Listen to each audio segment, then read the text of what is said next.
If I remember correctly, it all started with Jacob. I was unwilling to leave him and his story where the Revised Common Lectionary left it off. From there, we told the story of Joseph, he of the amazing Technicolor Dreamcoat, not the father of Jesus and the husband to Mary. And that story naturally flowed into the story of Moses and the Exodus. We spent some time with God's chosen people in the wilderness. And then it got to be Advent. And we kind of left them there within sight of the promised land. So where do Samuel and Eli fit into the story? We didn't quite get there. You see, the thing is, even when we remember to mourn poor Moses, who died on the mountaintop within sight of the promised land, we tend to want to cap the Exodus story with a Disney-esque, and the people went into the promised land, flowing with milk and honey, and lived happily forever after. Do you know what happened next? It's not a rhetorical question. Do you happen to know what happens? No guesses. Okay. What happened next was a war. Because as it so happened, the promised land already had people living in it. And those of you who might know me best might find this a little funny or ironic, but the great warrior who led them in that war was named Joshua.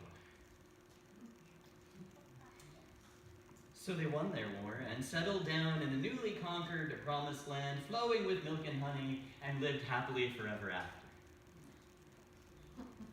What's the matter? Don't you believe me? No, good. You shouldn't believe me. Because, excuse me, what happens next is this weird, tumultuous time that is documented in the book of Judges. And the book entitled Judges describes the life and times of a bunch of different tribal leaders we tend to refer to as judges. Although, and this is kind of a fun trivia fact, the Hebrew noun that means judge only appears once in the whole book. And guess who that's applied to? God. So some of those leaders, like Deborah, ruled with great wisdom. Others, like Gideon, not so much. And then we have characters like Samson running around killing people with the jawbone of an ass. I shudder to think how many Levitical laws that breaks. My point is that happily ever after is not what we find here. And it is towards the end of that period that we find one of the biblical characters who most intrigues me. Her name is Hannah. Do you remember Hannah? I frequently end up talking about her sometime in Advent because her prayer, as it was recorded in 1 Samuel, bears some striking resemblances to the one Mary, the mother of Jesus, prays. It's some pretty pointed political stuff and worth a good read sometime. Like Mary, Hannah's prayer is in response to learning that she will become pregnant. And to make a long story short, really, you ought to go and read the whole thing yourself sometime. She is so happy to get pregnant that she promises to dedicate her firstborn son to the service of God. And she names him Samuel. And just as soon as he is weaned, she leaves him with the priest Eli to be raised in the priestly vocation. Now, Eli wasn't perfect, but in many ways he did rather well. He was willing to take his punishment when he fell short. And in today's lesson, he gives Samuel some good advice.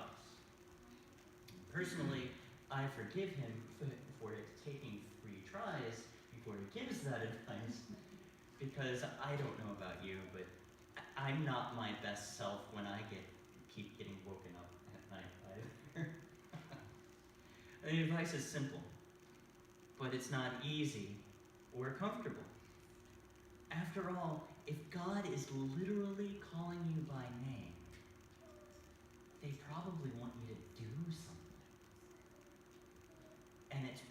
something a little more difficult than serving on a church board, too. Nevertheless, the advice is good.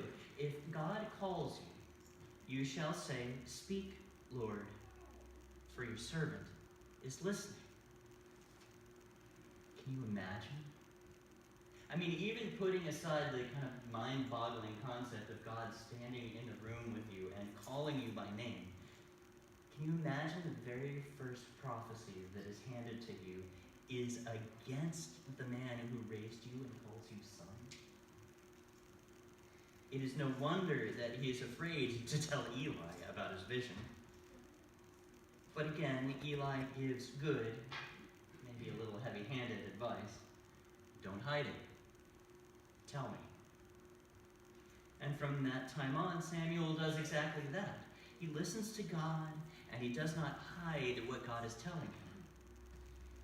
The author of the book puts it this way: as Samuel grew up, the Lord was with him, and let none of his words fall to the ground. And all Israel from Dan to Beersheba knew that Samuel was a trustworthy prophet of the Lord. Now, I don't know if you've ever literally heard God calling you by name. But I think that even if you haven't, there's a good lesson here. It took God 3 tries before either Samuel or Eli understood what was happening. And even then, Samuel had to make a decision to follow Eli's advice and actually listen.